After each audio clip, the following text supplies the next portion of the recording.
Let's talk about a silent killer of wealth creation. It's the sneaky financial phenomenon that's so subtle, most of us don't even see it happening until we're totally trapped. I'm talking about the doom loop of lifestyle creep. Okay, let's dive right in. I mean, you know the feeling, right? You finally land that big promotion, or maybe your business takes off, and you're making more money than you ever have before. But then you look at your bank account, and nothing's really changed. You're working harder, earning more, but you're not actually getting any richer. So what is going on here? Well, what's going on is you've just met lifestyle creep. It's this natural tendency for your spending to just expand to meet your new income. You tell yourself, hey, I've earned this, I can finally relax a little. And that thought right there is exactly where this dangerous loop kicks off. Okay, so how does this trap actually get its hooks in you? It's not one big, bad decision. No, it's way sneakier than that. It's a whole series of small, seemingly harmless choices that slowly build this powerful force working against your financial freedom. And it almost always begins with those three little words, I earned this. You know, it's upgrading to a slightly better coffee machine.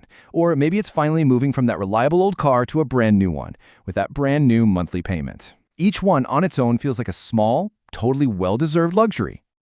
The thing is, these little luxuries start to add up, and they cause this gradual inflation of what it costs you to live day to day. You start taking ride shares instead of the bus. You're ordering in 4 nights a week instead of 1. And before you know it, those little nice-to-haves have somehow become your new must-haves. Your baseline for what feels normal has shifted up, and you probably didn't even notice. Okay, look at this. This chart shows the trap perfectly. Before your raise, you see that gap between your income and your spending? That's your savings. But then, look what happens after the raise. Your income goes up, sure, but your spending just rises right along with it, leaving you with the exact same sliver of savings. You're basically running faster on a treadmill just to stay in the exact same spot. Your progress is completely neutralized.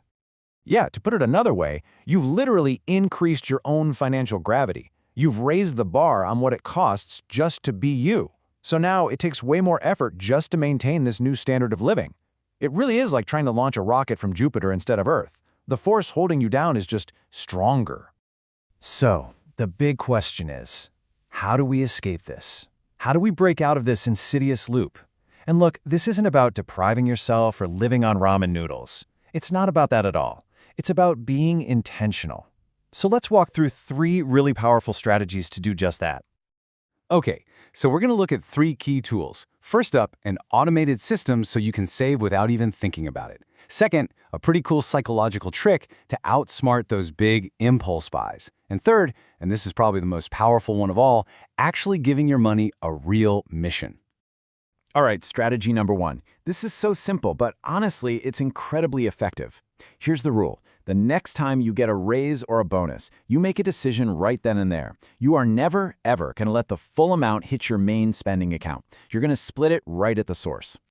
So, for example, you could decide on a 70-30 split. The instant that bigger paycheck lands, 70% of that new money goes where it always does, your regular spending account. But, and this is the absolute key, that other 30%, it gets automatically zapped over to a separate investment or long-term savings account. And because you only ever see that 70% bump, you just learn to budget with it. You never get used to having the full 100%. So think about it. You're building wealth with money you never even had a chance to miss. It's brilliant. Okay, on to strategy number 2. This one is a mental model, a little trick you can use to avoid those big, discretionary purchases that really fuel the creep. You know what I'm talking about. The latest phone, the designer watch, that super fancy vacation. It's called the premortem purchase. It's so simple. Right before you're about to click buy, you just stop and you ask yourself this one simple question. The key here is you're not asking how you'll feel about it tomorrow, but how you'll feel about it in 1 year, when all that initial excitement has faded and maybe, just maybe, the payments are still there. It forces your brain to look past that instant dopamine hit. What you're doing here is a psychological trick called negative visualization.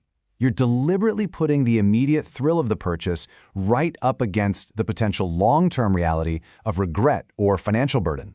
And suddenly, if that 1 year from now feeling is, regret, well, the decision becomes crystal clear, doesn't it?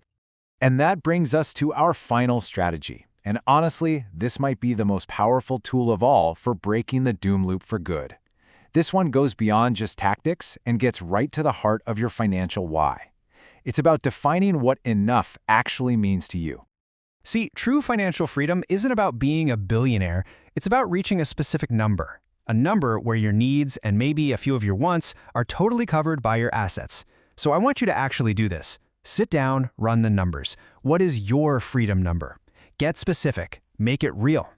Because once you have that number, I'm telling you, everything changes. The doom loop just kind of loses its grip on you. All of a sudden, every financial decision gets measured against this really clear and meaningful goal. That money you save isn't not spending anymore, it's you actively closing the gap to your own freedom. So when you look at all three of these strategies, what's the common thread? What's the one thing they all have in common? It's that shift, right? It's the shift from mindless spending to mindful planning. It's about you taking back the controls. And this is the ultimate takeaway. The doom loop of lifestyle creep thrives when you're on autopilot. It loves ambiguity, it loves laziness. But you know what? It dies. It absolutely dies in the face of intention and automation. So I'll leave you with this question to really think about. Based on everything we've covered, not next month, not next year, but this week, what is one concrete, intentional financial move you can make to start breaking this loop? All right, thanks for tuning in.